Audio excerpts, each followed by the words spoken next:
नमस्कार दोस्तों, आज हम लोग इतिहास का जो पाठ है हमारा यूरोप में राष्ट्रवाद, इसका एक नया टॉपिक है यूनान में राष्ट्रीयता का उदय। तो हम लोग यूनान की राष्ट्रीयता के बारे में आज हम लोग समझेंगे।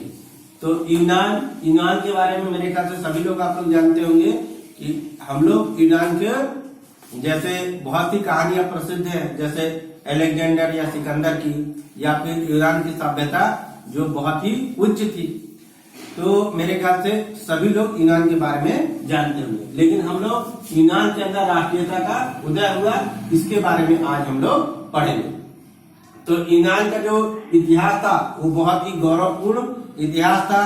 या हम ये कह सकते हैं यहाँ की जो संस्कृति थी बहुत ही उच्च थी, इसलिए ये पूरे यूरोप के प्रेरणा का स्रोत हुआ करता था। यानी कि यूनान देश पूरे यूरोप के लिए प्रेरणा का स्रोत था और साथ साथ में सम्माननीय था। तो यूनान के अंदर जैसे यहाँ की संस्कृति जो थी वो बहुत ही विकसित थी, जैसे मान लीजिए साहित्य, कला, नृत्य, चिकित्सा विज्ञान, खगोल विज्ञान या अन्य चीजें भी जो यहाँ की थी यूनान की बहुत ही ऊंची थी या विकसित थी। इसके बाद आ गया कि यूनान के अंदर जो यूनान के वासी थे उनके अंदर राष्ट्रीयता की भावना का उदय हुआ, वो भी फ्रांस की क्रांति के फलस्वरूप। जैसे यूरोप के अंदर फ्रांस में क्रांति हुई और इस क्रांति से प्रभावित होकर के यूनान के लोगों के अंदर भी राष्ट्रीयता की भावना जागृत हुई या राष्ट्रवाद की भावना जागृत हुई, जिसके फलस्वरूप क्या हुआ कि जो एक इंग्लैंड के महान कवि थे लॉर्ड बायरन, वो यूनान से बहुत ही अधिक प्रेम करते थे, क्योंकि वो पूरे यूरोप की प्रेरणा का स्रोत हुआ था। और यूनान की क्रांति के लिए, या हम ये कहते हैं यूनान की आजादी के लिए उन्होंने अपनी कुर्बानी, या हम ये कह सकते हैं अपना बलिदान यूनान के अंदर ही दे दिया, क्योंकि वो अपनी कविताओं के माध्यम से यूनान के लोगों को गौरवपूर्ण इतिहास को सुना करके वहां के लोगों के अंदर राष्ट्रवाद की भावना को जागृत किया करते थे। जिसके फलस्वरूप क्या हो गया कि यूनान में एक तरीके से क्रांति की लहर आ गई, या हम ये कह सकते हैं राष्ट्रवाद की भावना की लहर आ गई। तो इस राष्ट्रवाद की भावना को कुचलने के लिए तुर्की ने क्या किया, सैन्य बल का प्रयोग किया। अब सैन्य बल का प्रयोग करने के कारण जितने भी राष्ट्रवादी विचारधारा लोग थे उन सभी की हत्या कर दी गई, जिससे क्या हो गया, यूनान के अंदर एक विस्फोट की स्थिति हो गई। इस विस्फोट के कारण क्या हुआ कि वहां के लगभग सभी लोगों ने एक जन आंदोलन किया, और जन आंदोलन के तहत वहां का जो एक नेता था अलेक्जेंडर चिपसिलाटी, उनके नेतृत्व में उन्होंने सन 1821 के अंदर वो एक उन्होंने युद्ध किया, या उनके नेतृत्व में उन्होंने युद्ध करना प्रारंभ कर दिया। उसके बाद 1826 में यूनान ने रूस और ब्रिटेन के साथ संधि की, यानी कि जब किसी भी प्रकार का समझौता होता था तो यूनान के अन्य देश के लोग भी ये चाहते थे कि यूनान हमारे पूरे महादेश का गौरवपूर्ण इतिहास रहा और इसी की संस्कृति से हम देख करके प्रेरणा लेते हैं। तो वो सभी के सभी यूरोप के लोग भी चाहते थे कि यूनान आजाद हो जाए, जिसके फलस्वरूप रूस और ब्रिटेन ने क्या किया, इसका समर्थन देने, खुल करके समर्थन देने लगे। उसके बाद अप्रैल 1827 में ब्रिटेन, फ्रांस और रूस ये यूनान का साथ देने लगे और एक युद्ध हुआ, और उस युद्ध की तरफ जो तुर्की है, तुर्की के साथ मिस्र ने दिया, और बाकी यूरोप के अन्य देश भी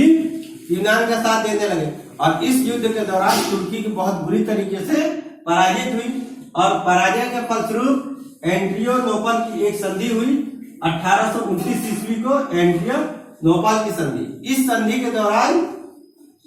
जो तुर्की है वो नाम मात्र का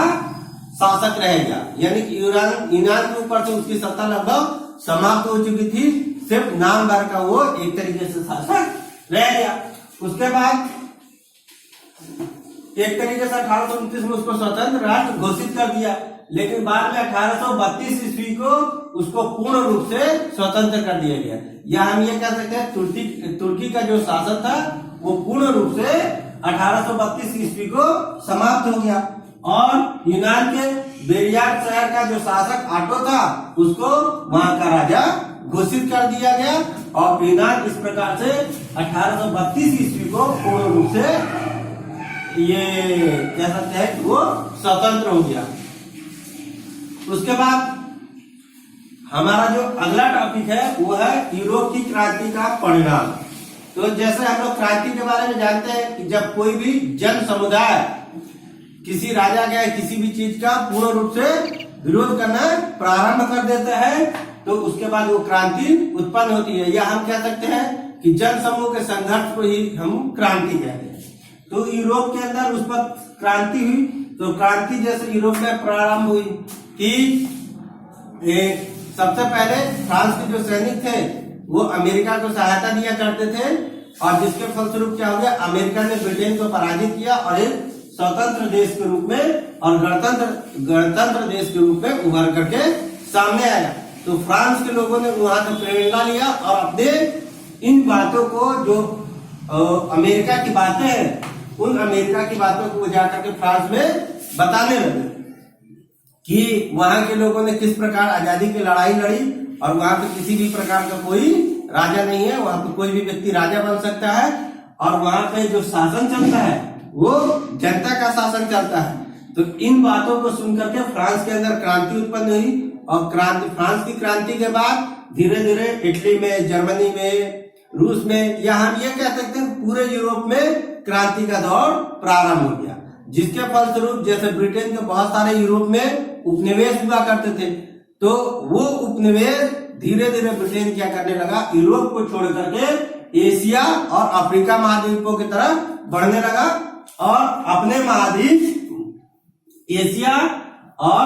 अफ्रीका महाद्वीप में वो अपना एक तरीके से हम कह सकते हैं कि उपनिवेश बनाना प्रारंभ कर दिया। लेकिन जब ये क्रांति की लहर पूरे यूरोप में फैल गई तो इस यूरोप से बाहर भी निकलने लगी, एशिया, अफ्रीका और विश्व के हम कह सकते हैं सभी महादेशों में ये क्रांति फैल गई। अब ये क्रांति फैलने का परिणाम हुआ कि जगह जगह पे जहां भी फ्रांस के या ब्रिटेन के या यूरोप वासियों के जितने भी उपनिवेश थे वो सभी के सभी उपनिवेश धीरे धीरे अपनी आजादी के लिए संघर्ष करने लगे। जैसे फ्रांस की क्रांति से प्रभावित होकर के